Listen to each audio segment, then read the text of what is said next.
না না অভিযোগটা বিচার করা যে গুন্ডা বাহিনী করছে সেই গুন্ডাকে তুলবেন না আপনারা, তাকে কি আপনি চান যে ভোট নিয়ে বেরোবে ভোট দিতে? ভোটের কয়েক ঘন্টা আগে ধুন্ধুমার কাণ্ড বেঁধে গেল যাদবপুরে। গাঙ্গুলিবাগানের রবীন্দ্রপল্লীতে ৩ জন প্রবীণ সিপিএম কর্মীকে বেধড়ক মারধরের অভিযোগ উঠল তৃণমূলের বিরুদ্ধে। সিপিআইএম এর কর্মী সমর্থক তাদের অভিযোগ যে এখানে তাদের কর্মী সমর্থকদের মারধর করা হয়েছে এবং একজন সিপিআইএম প্রার্থীর এজেন্ট বা যিনি বুথে বসবেন বুথ এজেন্ট, সেই বুথ এজেন্টের স্বামী তাকে মারধর করে এজেন্টের যে ফর্ম তা কেড়ে নেওয়া হয়েছে। আক্রান্ত সিপিএম কর্মীদের মধ্যে রয়েছেন সিপিএম প্রার্থী সৃজন ভট্টাচার্যের পোলিং এজেন্টের স্বামীও। আমি ওই সময় বেরিয়ে আসছি বাজার করতে, তার কাগজপত্র আমার কাছে ছিল। ওই তোমার এজেন্টের কাগজ, হ্যাঁ, সেই নিয়ে আসছিলাম। আমাকে পিছু পিছু ফলো করেছে, করতে করতে ঠিক বাজারের গেটের সামনে এসে আমাকে ধরেছে, ধরে ব্যাগটা ছিনিয়ে নিয়ে ফটাফট মারা আরম্ভ করেছে সব তৃণমূলের ছেলে।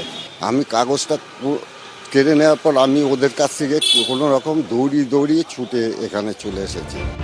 প্রবীণ সিপিএম কর্মী প্রণব দাস ও শান্তি সাহাকেও বেধড়ক মারধরের অভিযোগ ওঠে তৃণমূল আশ্রিত দুষ্কৃতীদের বিরুদ্ধে। এই মুহূর্তে পাটুলি থানার পুলিশ আধিকারিকদের সঙ্গে স্থানীয় মানুষজন কথা বলছেন বা কিছুটা ক্ষুব্ধ তারা।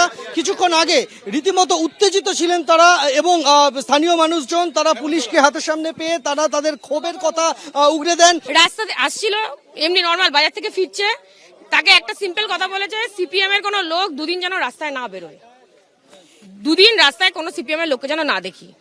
এই কথাটা আমার বাবাকে বলা হয়েছে। আমার বাবা বলেছে কেন আমি আজকে 65 বছর ধরে এখানে রয়েছি, আমি বাজার হাট দোকানপাট যাব না? কারণ কি আমার অপরাধ? আমি করব না কেন? আমার অপরাধ, আমি সিপিএম সাপোর্টার, এটা আমার অপরাধ। এবং সে এখন বাড়িতে, সে এখন অসুস্থ।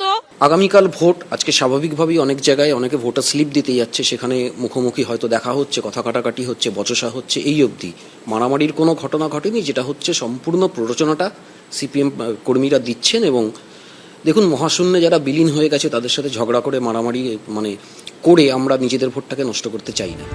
রাত পোহালেই যাদবপুরে লোকসভা ভোট। সন্দীপ সরকারের রিপোর্ট, এবিপি আনন্দ, কলকাতা। লরি মানে টাটা, জুতো মানে বাটা, আর দমদম মানে দাওয়াই। এটা তো আমার কথা নয়। উনি এখনো আছেন, এরকম বলে আছেন, বেঁচে আছেন, এটা দেখাবার চেষ্টা করেন। একটা সময় বামপন্থীদের লাল দুর্গ বলে পরিচিত দমদমে প্রচলিত কথা ছিল দমদম দাওয়াই। দমদম লোকসভা কেন্দ্রের অন্তর্গত বিধানসভা কেন্দ্রগুলিতে বাম আমলে কার্যত দাঁত ফোটাতে পারত না বিরোধীরা। ভোট মানেই লেগে থাকতো অশান্তি। মুখ্যমন্ত্রী হওয়ার পর টানা 2 দশক বরানগরের বিধায়ক ছিলেন জ্যোতি বসু।